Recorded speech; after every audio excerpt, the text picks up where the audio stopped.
तो आज अपन लोग कंट्रोलिंग करने वाले हैं। कंट्रोलिंग आपके एग्जामिनेशन में 5 से 7 मार्क्स आएगा।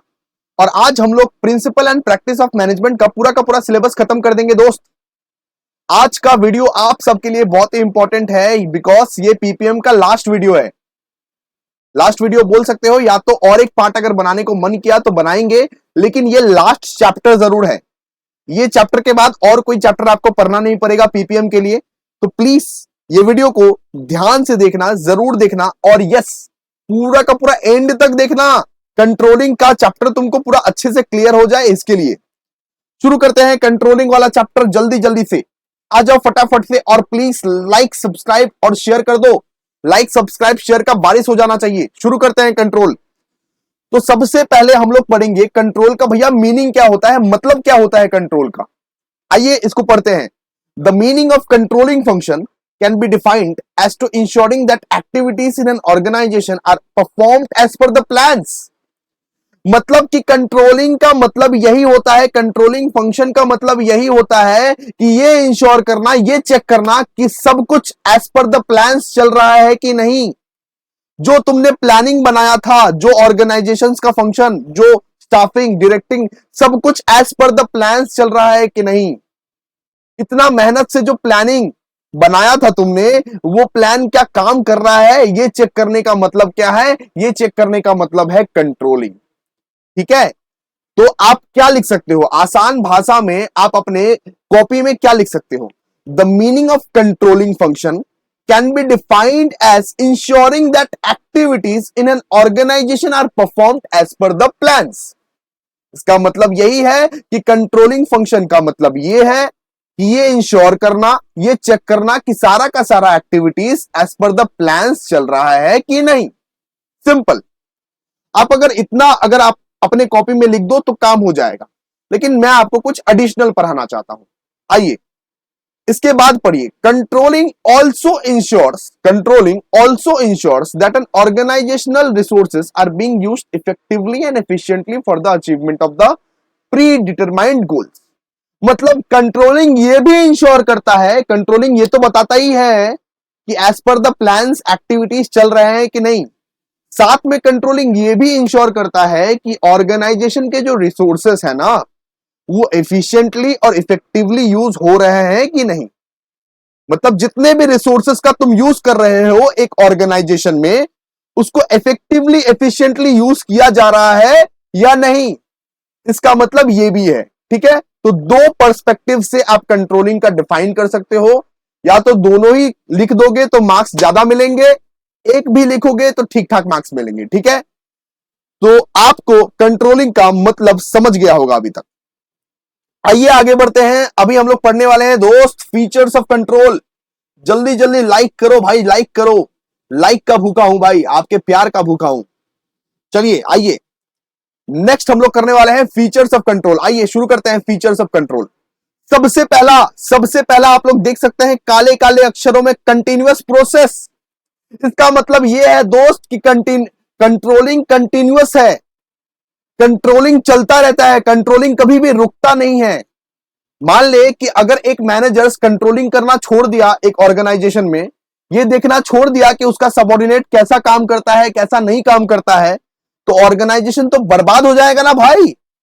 तो controlling continuous process by default है, सिंपल सा बात है। अगर कंट्रोलिंग कंटिन्यूअस नहीं रहा तो ऑर्गेनाइजेशन बर्बाद हो जाएगा। क्लियर है। अब देखते हैं इसको। If the managers do not carry on the controlling function continuously, the activities of the subordinate may be moved towards the wrong way. अगर कंटिन्यूअसली मॉनिटर नहीं किए कि सबऑर्डिनेट लोग कैसा काम कर रहा है, एम्प्लॉय लोग कैसा काम कर रहा है, तो सब कुछ तहस नहस हो जाएगा, ऑर्गेनाइजेशन एकदम रॉन्ग वे में चला जाएगा। सो इसीलिए for this controlling is called a continuous process. भैया ये अंदर वाले पॉइंट्स को क्या एकदम बना बना के डिट्टो लिखना है क्या? नहीं, डिट्टो नहीं लिखना है, जस्ट अपने मन से बनाओ, अपने मन से बना के लिखो।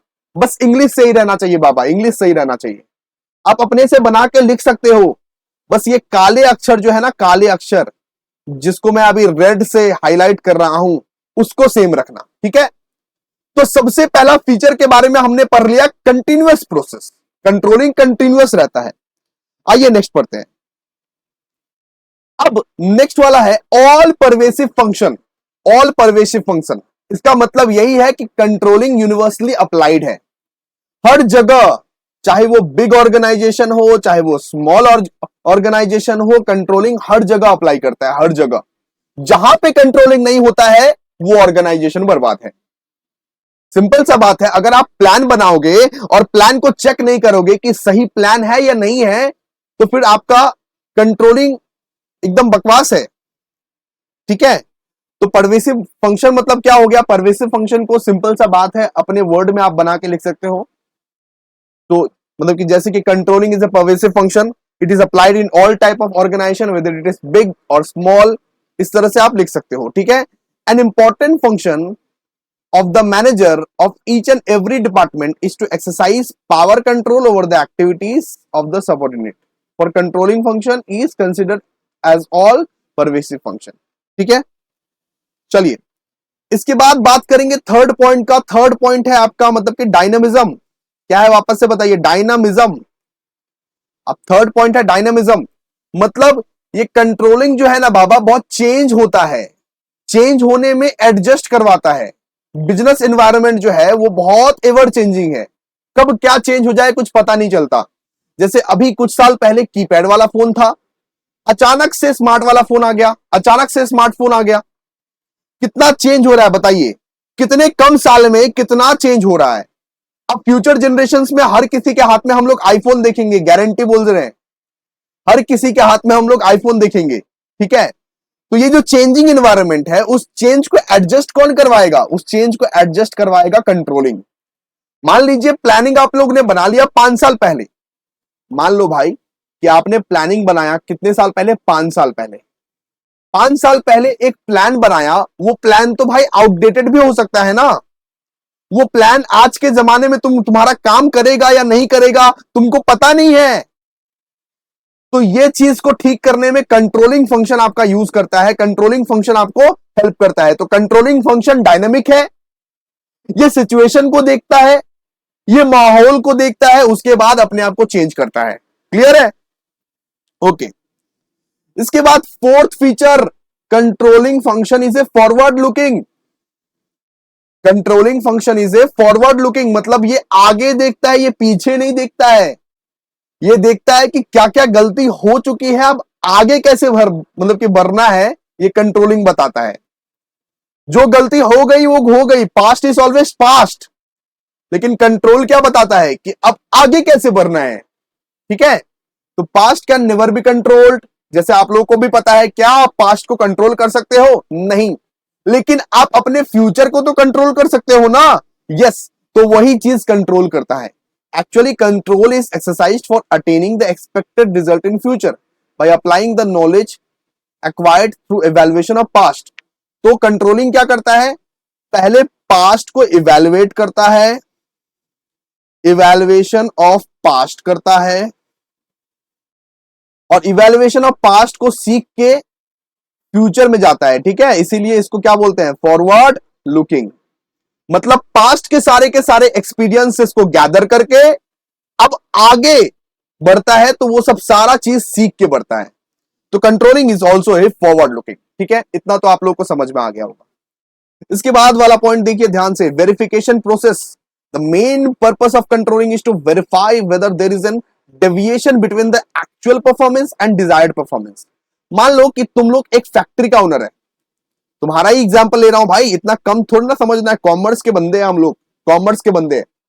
मान लो कि तुम लोग एक फैक्ट्री का ओनर है और तुम लोग अपना वर्कर के लिए एक स्टैंडर्ड सेट करके रखा है कि मेरा वर्कर 10 घंटा काम करेगा, मेरा वर्कर से हम 10 घंटा मिनिमम से मिनिमम काम करवाएगा, अगर वो 10 घंटा काम नहीं किया तो वो फाकी मार दिया। क्लियर है? और तुम्हारा वर्कर में एक वर्कर था ए, उसने सिर्फ 8 घंटा काम किया, उसने सिर्फ कितना काम किया? 8 घंटा काम किया।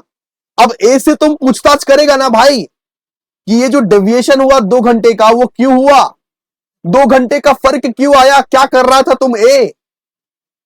तो कंट्रोलिंग का मतलब है यही कि पता लगाना डिजायर्ड परफॉर्मेंस नहीं, स्टैंडर्ड परफॉर्मेंस और एक्चुअल परफॉर्मेंस में फर्क क्यों आया। एक्चुअल परफॉर्मेंस और स्टैंडर्ड परफॉर्मेंस में फर्क क्यों आया? स्टैंडर्ड परफॉर्मेंस तो आपका 10 आवर्स था, लेकिन 8 घंटा ही क्यों काम किया? क्या ऐसा रीजन है? वो चेक करने के लिए हम लोग को वेरीफाई करना पड़ता है। तो वो वेरिफिकेशन कब पॉसिबल है? कंट्रोलिंग फंक्शन के तहत पॉसिबल है। क्लियर है? कंट्रोलिंग फंक्शन के तहत पॉसिबल है। आइए एक बार और रीड करते हैं इसको। The main purpose of controlling is to verify whether there is any deviation between actual performance and the desired performance और नॉट। मतलब कि ये भी चेक करना एक फर्ज है कि कोई डेविएशन है भी या नहीं। ठीक है, इसके बाद देखिए, इसके बाद हम लोग पॉइंट पढ़ने वाले हैं गोल ओरिएंटेड प्रोसेस। तो गोल अचीव कौन करवाता है? कंट्रोलिंग करवाता है। The managers of the organisation exercise control over the functions of the subordinate of the various organisations is to fulfilling the organisational goals in the best possible way. मतलब कि controlling के वजह से आप अपने ऑर्गेनाइजेशनल गोल्स को best possible way में fulfil कर सकते हो। ये भी एक इसका फीचर है। तो कंट्रोलिंग अगर होगा, अगर मैनेजर्स मतलब कि देखरेख करेगा, कंटिन्यूअसली मॉनिटर करेगा सबको कि काम कर रहा है कि नहीं, एज पर द प्लान सारे के सारे एक्टिविटीज हो रहे हैं कि नहीं, फिर क्या होगा? फिर आपके सारे के सारे गोल्स अचीव हो जाएंगे। सारे के सारे गोल्स एक ऑर्गेनाइजेशन के अचीव हो जाएंगे। इसके बाद फंक्शंस ऑफ लास्ट फेज। तो कंट्रोलिंग क्या है? कंट्रोलिंग एकदम लास्ट वाला फंक्शन है, उसी चीज के बारे में बताया है। The main functions of management are planning, organising, staffing, directing and controlling. तो सीधा सा बात है, सबसे लास्ट वाला फंक्शन कौन सा है? कंट्रोलिंग ही है ना? और यही इंपॉर्टेंट है।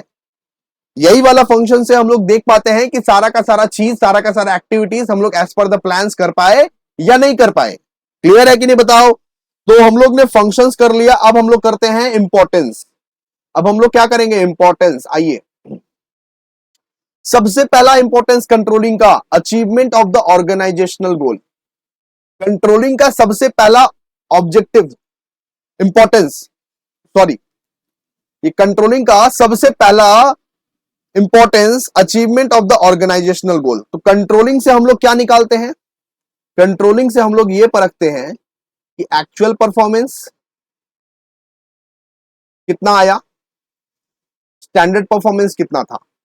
मान लीजिए आपने अपने लेबर को बोला था कि 10 घंटा काम करना है, उसने 8 घंटा काम किया, तो ये कंपेयर कर दिए ना आप, मतलब कि डेविएशन निकाल दिए ना, 2 आवर्स का उसने काम नहीं किया। अब ये पता लगाओगे कि क्यों उसने काम नहीं किया।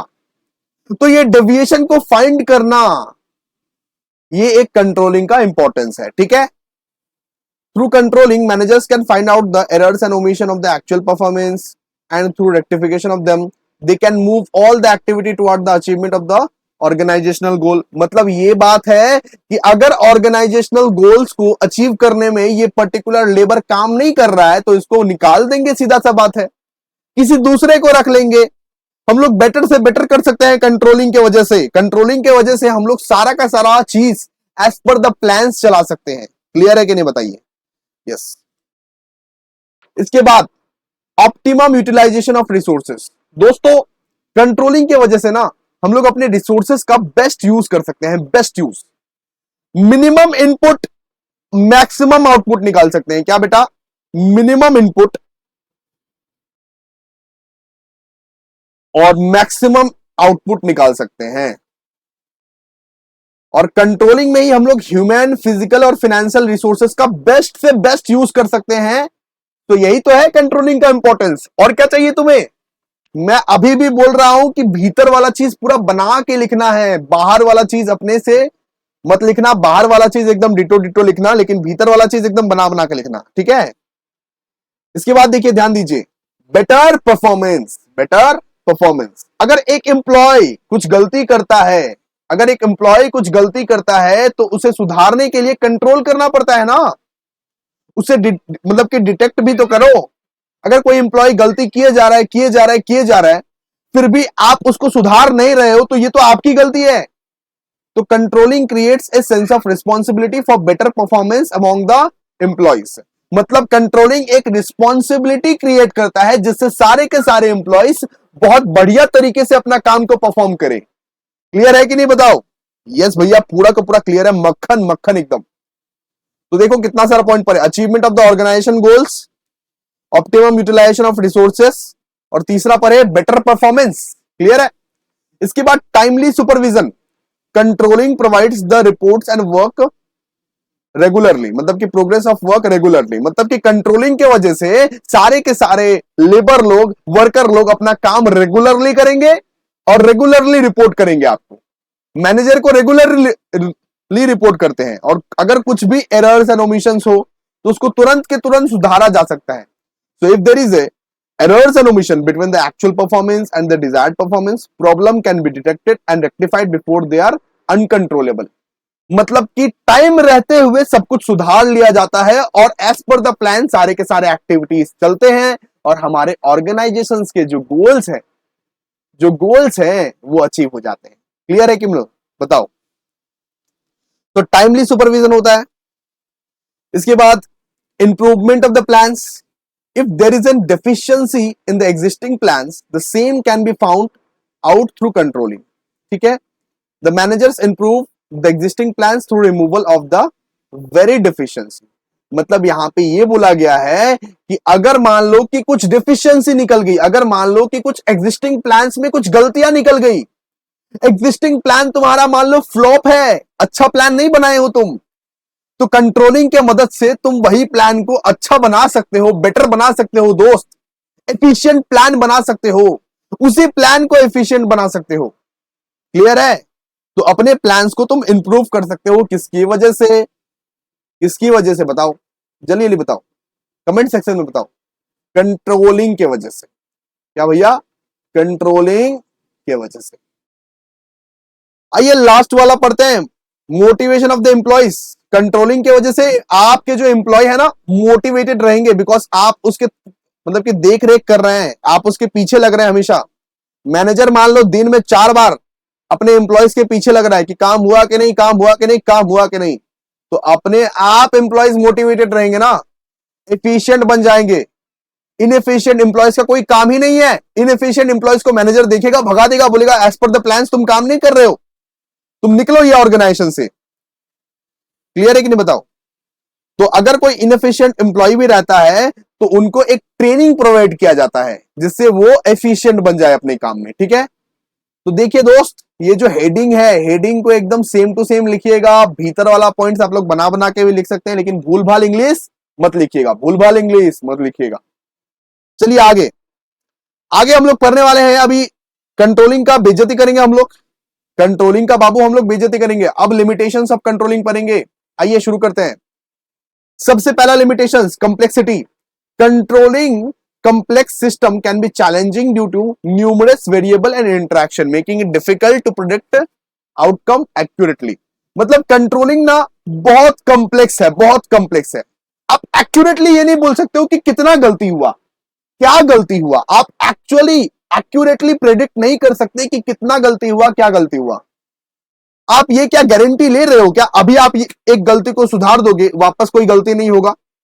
वापस कोई गलती अराइज हो सकता है। प्लानिंग 1 या 2 दिन में तो नहीं बनता है, प्लानिंग 1 साल 2 साल 3 साल लगा के बनता है। और कंट्रोलिंग आप अगर 1 दिन में करोगे तो क्या कंट्रोलिंग पॉसिबल है? बिल्कुल भी नहीं। कंट्रोलिंग बहुत चैलेंजिंग है बाबा। आप एक गलती को सुधार दोगे, 2 गलती को सुधार दोगे, 3 गलती को सुधार दोगे, वापस अगर एक गलती अराइज हो गई तो आप ये प्रेडिक्ट ही नहीं कर सकते हो कि कितना सारा गलती है एक्चुअली में। ठीक है? इसके बाद unforeseen factor control is often limited by the unforeseen external factors. मतलब कुछ कुछ ऐसे एक्सटर्नल फैक्टर्स रहते हैं जहां पे कंट्रोलिंग चलेगा ही नहीं, जहां पे आप कितना भी कंट्रोलिंग करना चाहो कुछ भी नहीं होगा भाई, कुछ भी नहीं होगा। कोई ऐसा अनफोर्सन एक्सटर्नल फैक्टर्स होता है जो कि डिसरप्ट कर देता है पूरा का पूरा प्लानिंग को। कितना भी आप उसको सुधारने की कोशिश करो नहीं सुधार पाओगे। एग्जाम्पल मैं देता हूं आइडिया का, वोडाफोन आइडिया का। वोडाफोन आइडिया ने जो प्लान बनाया था वो प्लान क्या काम किया बताओ? नहीं काम किया ना। वो कितना भी कंट्रोलिंग कर लिया होगा, उसको अपना प्लान को कितना भी ज्यादा इंप्रूव कर लिया होगा, फिर भी उसका प्लान कभी काम नहीं करेगा। बिकॉज बाहर तो जियो जी बैठे हुए हैं, एयरटेल जी बैठे हुए हैं, उसके वजह से ये वी का जो प्लान है वो कभी काम करेगा ही नहीं। वोडाफोन आइडिया का जो प्लान है वो कभी काम करेगा ही नहीं जियो और एयरटेल की वजह से, है ना? ओके आगे, रिसोर्स कंस्ट्रेंट। भाई तुम कंट्रोलिंग करके भी तुम क्या किया? जब तुम्हारे पास उतना रिसोर्सेज नहीं है, तुम्हारे पास उतना समय नहीं है, मनी नहीं है, मैन पावर नहीं है, तो कंट्रोलिंग करके तुम क्या करोगे? कितना हद तक तुम कंट्रोल करोगे? नहीं कर पाओगे ना। याद रखिएगा दोस्त, हर चीज में पैसा, हर चीज में हर चीज में टाइम, पैसा और मैन पावर का रिक्वायरमेंट है। अगर टाइम, पैसा, मैन पावर नहीं है आपके पास तो जाइए, भूल जाइए। क्लियर है? इसके बाद कभी कभी इनकम्प्लीट इंफॉर्मेशन रहता है। इनकम्प्लीट इंफॉर्मेशन की वजह से कंट्रोलिंग एकदम मिसलीडिंग हो जाता है। लैक ऑफ कंप्लीट और accurate information about a system can hinder effective control, leading to मतलब कि सब ऑप्टिमल आउटकम्स। ठीक है, इससे क्या होगा? इससे आउटकम सही नहीं निकलेगा। इनकम्प्लीट इंफॉर्मेशन की वजह से कंट्रोलिंग एकदम बकवास हो जाता है।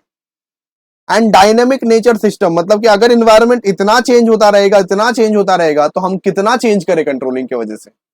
हम बार बार प्लान बनाते जाए और बार बार अगर चेंज होता जाएगा इन्वायरमेंट, तो फिर हमको भी तो दिक्कत हो रहा है ना। तो इतना आप पढ़ पाइएगा कंट्रोलिंग का लिमिटेशंस। एक होता है कंप्लेक्सिटी, दूसरा अनफोर्सन फैक्टर, हम लोग तीसरा पढ़े रिसोर्स कंस्ट्रेंट, फोर्थ पढ़े इनकम्प्लीट इंफॉर्मेशन, फिफ्थ पढ़े मतलब कि डायनामिक नेचर सिस्टम। इतना आप पढ़ लीजिएगा तो काम हो जाएगा। ठीक है, इतना अगर पढ़ लीजिएगा तो काम हो जाएगा। अभी हम लोग पढ़ने वाले हैं स्टेप्स ऑफ कंट्रोलिंग। कंट्रोलिंग का क्या क्या स्टेप्स है, कौन कौन सा स्टेप्स को आपको फॉलो करना पड़ता है अगर आप कंट्रोलिंग करना चाहते हैं। सबसे पहले तो भाई एक स्टैंडर्ड स्टैब्लिश करो। जैसे कि मैंने स्टैब्लिश किया था कि मेरे जो ऑर्गेनाइजेशन में वर्कर लोग जो हैं वो 10 घंटा काम करेंगे, मिनिमम 10 घंटा काम करेंगे। ये क्या है? ये मेरा स्टैंडर्ड है। मैंने क्या किया? ये स्टैंडर्ड स्टैब्लिश कर दिया कि मेरे ऑर्गेनाइजेशंस में जो वर्कर हैं वो मिनिमम से मिनिमम 10 घंटा काम करना चाहिए। क्लियर है? इसके बाद वाला स्टेप मेजर परफॉर्मेंस। अब दूसरा जो वर्कर है, मान लीजिए एक है मिस्टर ए, एक मिनट, एक मिनट रुकिएगा, एक मिनट रुकिएगा, बहुत बढ़िया, बहुत बेहतरीन तरीके से समझाऊंगा, विश्वास रखिए। एक है मिस्टर ए, उसने मान लिए 8 घंटा काम किया। एक है मिस्टर बी, उसने मान लिए 12 घंटा काम किया। तो भाई मिस्टर बी से तो कोई शिकायत नहीं है ना तुम्हें? तुमको चाहिए था 10 घंटा, वो काम कर रहा है 12 घंटा, तो कोई तो शिकायत नहीं है मिस्टर बी से। शिकायत तो है बस मिस्टर ए से। तो सेकेंड स्टेप क्या होता है? Major performance. जस्ट हम लोग मेजर कर रहे हैं कि वर्कर लोग काम कितना किया, वर्कर लोग काम कितना किया। अगर मैंने 10 घंटा रखा तो एक्चुअली में वर्कर लोग जितना भी है फैक्ट्री में वो काम कितना किया। ओके, इसके बाद आप क्या करते हो? कंपेयर करते हो बाबा, कंपेयर करते हो। इसमें से कंपेयर कर रहे हैं। जैसे कि देखिए मिस्टर ए 2 घंटा कम काम किया, मिस्टर बी 2 घंटा ज्यादा काम किया, हम कंपेयर कर दिए, सिंपल सा बात है ना। इसके बाद एनालाइज डेविएशन। अब हम लोग डेविएशन निकालेंगे इसका, मतलब कि मिस्टर ए 2 घंटा कम काम किया तो इसका डेविएशन कितना है? 2 घंटा। और मिस्टर बी 2 घंटा ज्यादा काम किया तो यहां पे +2 होगा, यहां पे -2 होगा। हम लोग यहां पे डेविएशन निकाल दिए। क्या समझ में आ रहा है क्या आप लोगों को? सबसे पहले क्या किया? स्टैंडर्ड को स्टैब्लिश किया, उसके बाद परफॉर्मेंस को मेजर किया, परफॉर्मेंस को कंपेयर किया। अब हम लोग डेविएशन को एनालाइज किए, इसके बाद करेक्टिव एक्शन लिए। क्या किए? करेक्टिव एक्शन लिए कि भाई तुम्हारा कम क्यों आ रहा है। अब देखो भाई, हमें तो मिस्टर बी से कोई शिकायत नहीं होगी ना, मिस्टर बी तो 2 घंटा ज्यादा ही काम कर रहा है। अगर मैंने रखा है, अगर मैंने बोला है कि वर्कर लोगों को सिर्फ 10 घंटा काम करना है और मिस्टर बी 12 घंटा काम करके जा रहा है, तो भाई जाओ, कोई दिक्कत नहीं है, हमारा तो फायदा हो रहा है। लेकिन मिस्टर ए से तो सवाल पूछोगे ना, मिस्टर ए से तो पूछोगे ना, क्यों 8 घंटा काम कर रहे हो भाई? क्या ऐसी इमरजेंसी आ गई? किससे तुम बतिया रहे हो? क्या तुम बाबू सोना के चक्कर में हो या नहीं? इस तरह से यहां पे हम लोग क्या करेंगे? टेक मतलब कि करेक्टिव एक्शंस को लेंगे। इसके बाद हम लोग रिजल्ट्स को इवेलुएट करेंगे, monitor the effectiveness of the corrective actions and evaluate whether they have successfully resolved the deviation. मतलब करेक्टिव एक्शंस तुम ले लिए, इसके बाद 1 सप्ताह बाद वापस चेक करेगा ना तुम कि सही से अब काम हो रहा है या नहीं हो रहा है, सही से अब काम हो रहा है या नहीं हो रहा है। इसके बाद फीडबैक प्रोवाइड करेगा, communicate feedback information about performance level, and वापस से एक स्टैंडर्ड एडजस्ट कर देगा, वापस से एक अपडेट कर देगा स्टैंडर्ड को। ठीक है, तो अगर आप इतना तक लिखते हो, अगर आप इतना तक लिखते हो, 5th नंबर पॉइंट तक लिखते हो, तो आपका काम हो जाएगा दोस्त। अगर आप 5th नंबर पॉइंट तक लिखते हो तो आपका काम हो जाएगा। ये 6th 7th 8th additional extra points था, लेकिन 5th नंबर पॉइंट तक आप लिखते हो तो काम हो जाएगा। ठीक है, समझ गए आप लोग? चलो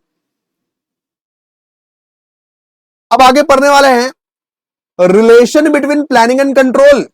प्लानिंग और कंट्रोल के बीच में रिश्ता क्या है, ये रिश्ता क्या कहलाता है? तो देखो भाई, प्लानिंग और कंट्रोलिंग ना दोनों इंटर रिलेटेड है और इंटरडिपेंडेंट भी है, आपस में रिलेटेड है, एक दूसरे के बिना कोई काम नहीं चल सकता। Planning is both forward and backward looking and controlling is forward looking. समझिए ध्यान से, planning and controlling are inseparable twins of management, they are interrelated and independent function of management. मतलब कि प्लानिंग और कंट्रोलिंग जो है ना भाई, वो इंडिपेंडेंट फंक्शन है मैनेजमेंट का, इनसेपरेबल ट्विन्स है मैनेजमेंट का, वो अलग नहीं किया जा सकता, जुदा नहीं किया जा सकता प्लानिंग और कंट्रोलिंग को। समझ में आ रहा है या नहीं? इसके बाद देखो, planning is the base of controlling function as controlling involves measurement of performance against the standard to analyse deviation. मतलब सिंपल सा बात है, प्लानिंग में जो भी प्लान आप बनाते हो, अगर आप प्लान बनाओगे तभी तो कंट्रोल कर पाओगे। प्लान नहीं है तुम्हारे पास, कोई प्लान ही नहीं है तुम्हारे पास, तुमको पता ही नहीं है जिंदगी में क्या करना है तुमको, तो फिर कंट्रोल कैसे कर पाओगे? तो कंट्रोल तभी होगा जब तुम प्लान करोगे। दस control is impossible without planning. अगर प्लानिंग नहीं किए तो कैसे कंट्रोलिंग करोगे, है ना? इतना आप लोग लिख के आ जाना काफी है, इतना आप लोग लिख के आ जाना काफी है। 2 मार्क्स का आएगा relation between planning and controlling, relation between planning and controlling. ठीक है, समझ में आ गया? चलो, ये तो ऑलरेडी हम लोग पढ़ चुके हैं, ये हम लोग को पढ़ना नहीं पड़ेगा। Congratulations. Steps of control already हम लोग पढ़ चुके हैं, अभी के अभी हम लोग ने पढ़ा। इसको काट दीजिए प्लीज, इसको काटिए, काटने में तो आप लोगों को मजा आता होगा, काटिए। आइए नेक्स्ट पढ़ते हैं, लास्ट वाला topic, various tools of controlling. Less important है लेकिन फिर भी पढ़ लीजिए। अच्छा इंपॉर्टेंट है, लेस इंपॉर्टेंट नहीं है, सॉरी सॉरी सॉरी सॉरी जी, ये इंपॉर्टेंट है, पढ़ना पड़ेगा। वेरियस टूल्स ऑफ कंट्रोलिंग, यानी कि कंट्रोलिंग के कितने प्रकार के टूल्स होते हैं, क्या क्या टूल्स होते हैं, क्या क्या टूल से हम लोग कंट्रोलिंग कर सकते हैं, कौन कौन से मेथड से हम लोग कंट्रोलिंग कर सकते हैं, वो पढ़ेंगे। सबसे पहले तो भाई return on investment, return on investment, आइए इसको शॉर्ट में पढ़ते हैं। Return on investment can also be defined as the one of the most important and useful technique. It provides the basic and guides for the measuring whether or not invested has been used effectively for generating a reasonable amount of return। मान लीजिए आपने एक business करने का सोचा, आपने एक business करने का सोचा, ठीक है, आपने कॉस्ट लगाया वहां पे 100 और आपको रिटर्न मिल रहा है 80, तो क्या आप वो बिजनेस करोगे? नहीं ना, बिल्कुल नहीं ना। तो ये चीज आपको जरूर से जरूर देखना पड़ेगा, ध्यान रखना पड़ेगा। आप क्या इंश्योर करोगे, कम से कम आप जो 100 इन्वेस्ट कर रहे हो तो कम से कम रिटर्न 150 का आए या फिर 200 का आए, इतना तो आप एक्सेप्ट करोगे ना, एक्सपेक्ट करोगे ना।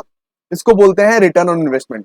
अगर आप कंट्रोलिंग कर रहे हो तो इस बेसिस पे भी करो कि पैसा कितना आ रहा है, आमदनी कितना आ रहा है। अगर मैं 100 रुपए कॉस्ट दिया हूं तो क्या मुनाफा भी उस लेवल का हो रहा है या नहीं हो रहा है? मुनाफा 80 हो रहा है या 100 हो रहा है, उससे क्या फायदा? अगर मान लीजिए मुनाफा अगर मुझको 100 ही हो जा रहा है तो मैं प्रॉफिटेबल कहां हूं? मैं प्रॉफिटेबल तो नहीं हूं। 100 रुपीज मैंने लगाया कॉस्ट और 100 रुपीज मेरा मुनाफा है, मैं तो प्रॉफिटेबल नहीं हूं इस केस में। मैं प्रॉफिटेबल कब रहूंगा? जब 100 रुपए लगाया और 150 या 200 मुझको मिल रहा है। तो हमेशा ध्यान रखिएगा दोस्त, कंट्रोलिंग इस बेसिस पे भी किया जाता है कि आपका रिटर्न ऑन इन्वेस्टमेंट क्या है। इन्वेस्ट वहीं पे करो जहां पे तुमको रिटर्न मिलने की संभावना रहे, वरना तो तुम बेवकूफ कहलाओगे। इन्वेस्ट तुम वहीं पे करो जहां पे तुमको रिटर्न मिलने की संभावना रहे, ठीक है। चलिए, तो ये सबसे पहला वाला टूल था कंट्रोलिंग का, इससे कंट्रोलिंग हम लोग कर सकते हैं रिटर्न ऑन इन्वेस्टमेंट का सोच के, ठीक है। दूसरा, रेशियो एनालिसिस। बचपन में क्लास 12 में आप लोग रेशियो एनालिसिस पढ़े होंगे, क्लास 12 में आप लोग रेशियो एनालिसिस पढ़े होंगे। तो रेशियो एनालिसिस भी किया जाता है फॉर कंट्रोलिंग पर्पसेस, ये देखने के लिए कि हमारा ऑर्गेनाइजेशन सही काम कर रहा है या नहीं काम कर रहा है, फाइनेंशियल वे में हमारा ऑर्गेनाइजेशन सही है या नहीं है।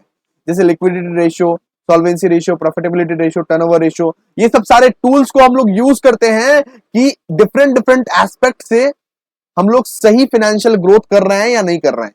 क्लियर है? इसके बाद और हो गया responsibility accounting. Responsibility accounting can be defined as a system of accounting in which overall involvement of different section मतलब कि डिवीजन एंड डिपार्टमेंट। जैसे कि मान लीजिए कॉस्ट सेंटर हो गया, रेवेन्यू सेंटर हो गया, प्रॉफिट सेंटर हो गया, इन्वेस्टमेंट सेंटर हो गया। कॉस्ट सेंटर ये पता लगाएगा कि खर्चा कितना है, खर्चा कितना है। रेवेन्यू ये पता लगाएगा कि आपका मुनाफा कितना है। प्रॉफिट प्रॉफिट पता लगाएगा। और इन्वेस्टमेंट इन्वेस्टमेंट आपको कितना करना चाहिए। Different different accounting section, different different sections आपको डिफरेंट डिफरेंट आइडियाज के बारे में बताएगा, जिससे आप कंट्रोल बहुत अच्छे से कर पाओगे। आप कंट्रोल बहुत अच्छे से कर पाओगे। ठीक है? इसके बाद हो गया management audit. Management audit refers to the systematic appraisal of the overall performance of the management of the organisation. ठीक है? मैनेजमेंट ऑडिट का मतलब यह है कि पूरा का पूरा ऑर्गेनाइजेशन में मैनेजमेंट लोग कैसा परफॉर्म कर रहा है, उसका एफिशिएंसी चेक करते हो। मैनेजमेंट ऑडिट में इफेक्टिवनेस चेक करते हो कि भाई मैनेजर में ही तो खोट नहीं है, मैनेजमेंट तो सही काम कर रहा है ना,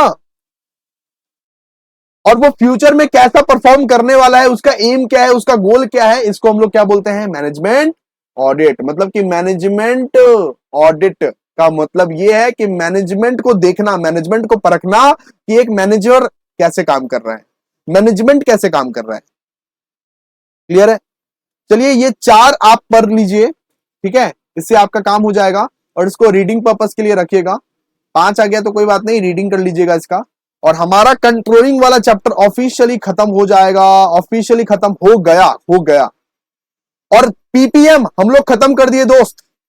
principal and practice of management हम लोग पूरा का पूरा खत्म कर दिए। अब बस आपको यही करना है कि प्लेलिस्ट के सेक्शन में जाइए, लेक्चर नंबर 1 से वापस से देखना शुरू कीजिए और पूरा का पूरा पीपीएम आप भी खत्म कर दीजिए। हमारे एंड से principle and practice of management का सिलेबस खत्म। तो थैंक यू गाइस, मिलते हैं नेक्स्ट वीडियो में, तब तक के लिए बाय। ऐसे ही वीडियो को देखते रहिए। Thank you.